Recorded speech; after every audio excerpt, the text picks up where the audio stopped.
funding for the UN. And in 04 and 05, it was $10 billion for those 2 years. Obama stated, I did not need Congress's approval to attack Libya. I was mandated by the UN. And we have UN environmental laws being implemented today in the United States. Global warming, i.e. climate change. Biological diversity, i.e. sustainable growth, an assault on your private property rights. And Agenda 21, which covers everything else.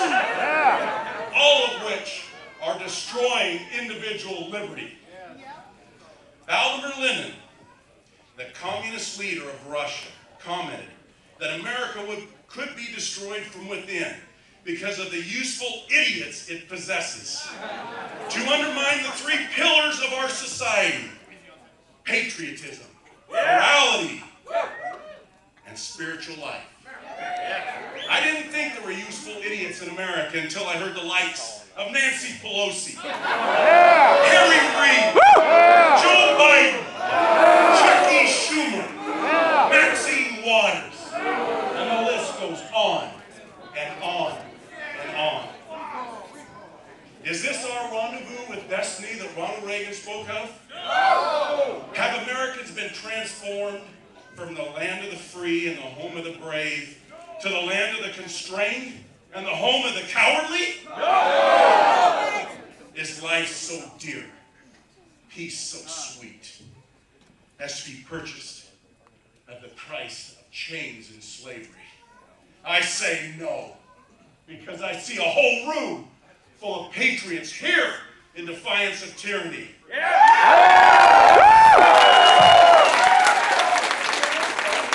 I believe the next president of the United States needs to be a defender of America, protecting and maintaining her sovereignty.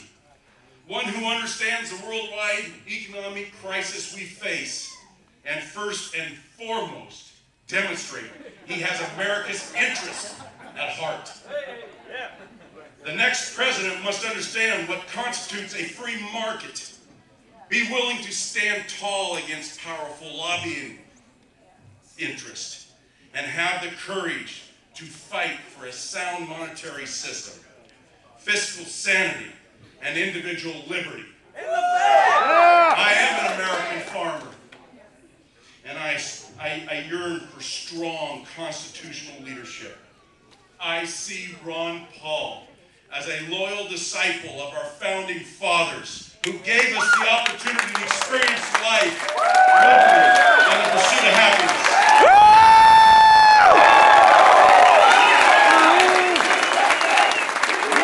He has displayed integrity and an adherence to the Constitution for over 30 years. I have found no other presidential candidate so disciplined. And so at this time, it is a great honor and privilege to introduce to you the next President of the United States, Dr. Ron Paul.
We have a lot of work to do. This country's in a mess, and that's why we have a lot of work to do.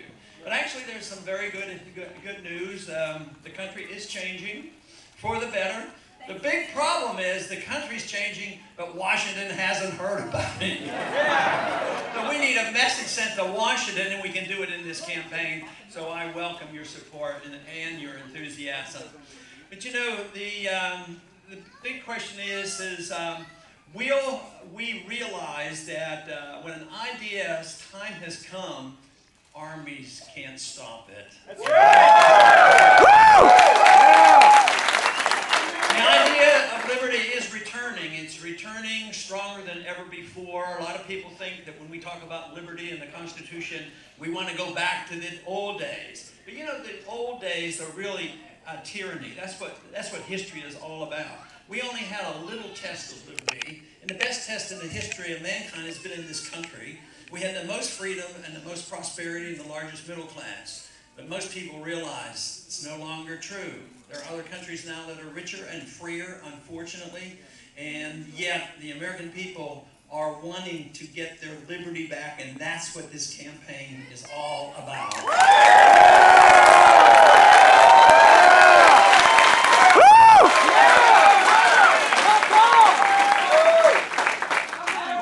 We've gotten into a mess because we've lost our love for liberty probably in an incremental way about 100 years ago. One thing that happened back then was, for some reason, that we lost the concept of liberty. Liberty means that you have a right to your life. It's your life. You should be able to run your life as you choose, as long as you don't hurt other people and take other people's property. It's your life, and it should be your own, and nobody should mess with you.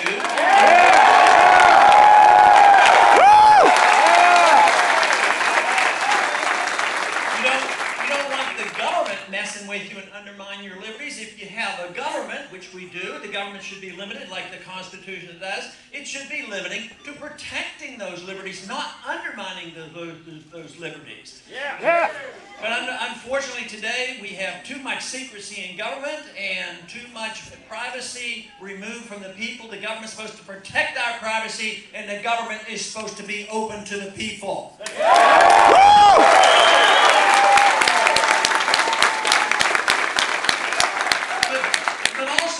We have this concept of economic freedom, property rights and earning money, and for some reason they got chopped up into two pieces. But it's all one thing. If you have a right to your life and a right to your liberty, you should have a right to your property, which means economic liberty. It's your money. You should get to spend it, not the government.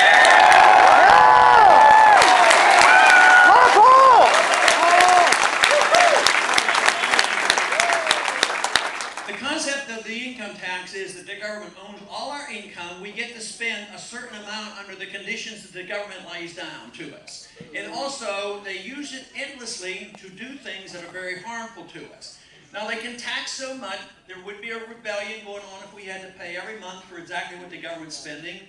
But they did something that that Thomas Jefferson objected to. He did not want the federal government to borrow money. It's too bad that didn't prevail. So that is one goal which we can improve upon in the Constitution. The federal government shouldn't have the right to borrow money.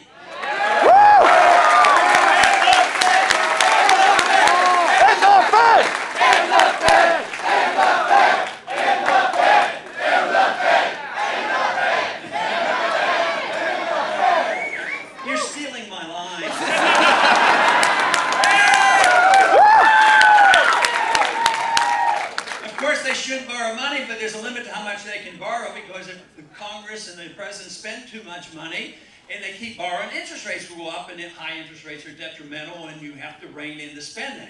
But the appetite for big government from the people, unfortunately, as well as the politicians and the special interests, they all got together and they attacked the middle class by saying, no, we even want to spend more than the market will allow by borrowing. So that is the reason at the same time they gave us the income tax, they gave us the Federal Reserve. So when we get our liberties back and when we return to becoming a republic once again, we will not have a Federal Reserve System and we will not have an income tax.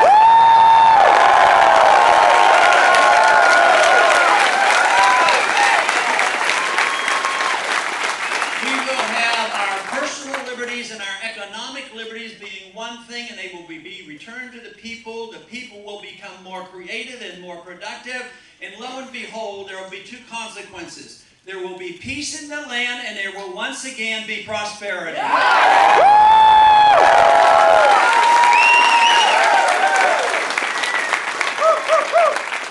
But when we allow our government to take over the functions of trying to improve personal behavior and economic behavior, it cannot be done without an attack on personal liberty. So the bigger the government, the bigger attack on personal liberty.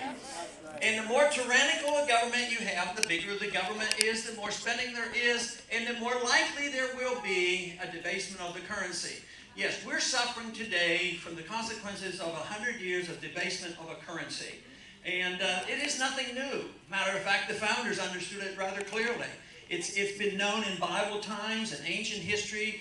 Governments tend to always, the more tyrannical, the more they control the money, the more they don't want the market to dictate the value of the money, the more they want to control the money and debase the currency because it enhances the power of the king or the dictators in charge. So this is the reason we got the income tax and the Federal Reserve at the same time, and we've had steady growth of government since then.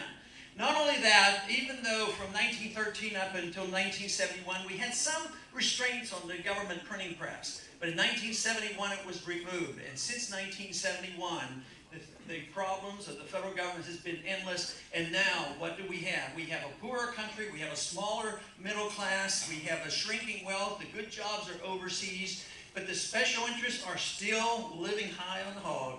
They're still living high on the hog. They got into trouble with that system of debasement of currency. There's a transfer of wealth from the middle class to the very wealthy. And then when the collapse comes, which was predictable, the collapse of the financial bubble in 07 and 08, guess what? Because they lined up, got in control, had control of the Federal Reserve as well as the Congress and the special interests and the lobbyists, guess who got bailed out?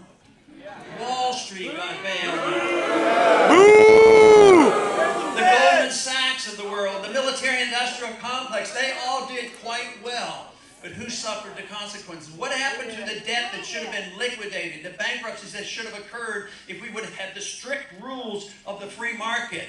No, because the special interests were in charge, they took that debt, they bought this debt, they bailed out the guys making all this money, and the debt was delivered to the people. So we own the debt now, we own the burden, the middle class losing the jobs, and all these wonderful plans, all these good intentions, even by many, well intended to make sure everybody had a house because we were so wealthy, we can provide free houses for everybody. Guess what? They lost their jobs and they lost their houses. It's a failed program. And this is what's happening today. It's happened for the last 4 or 5 years specifically. Because it is realized now that of the fallacies of this paper money system, of Keynesian economics, of big governments, welfareism. It doesn't work. Freedom works, but government does not work.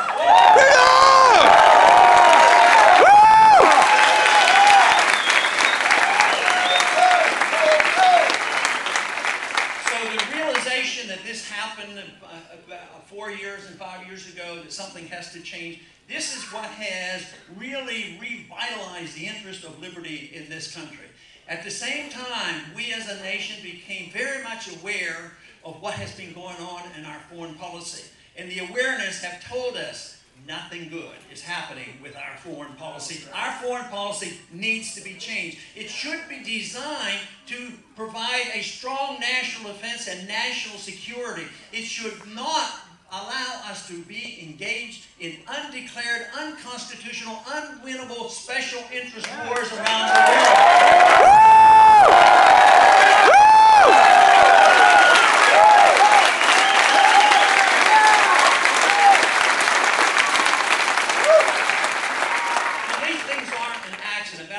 Consequence of bad ideas. Ideas do have consequences. But there's been an idea taught in our schools for many, many decades, and it came out of the Depression. A lot of people, probably some in this room, have been taught that the Depression finally ended with World War II. It didn't happen that way. It's a disastrous thought. Even if that could be the case, you don't create a world war in order to boost up your economy. But it's totally foolish. But the Depression didn't end until afterwards.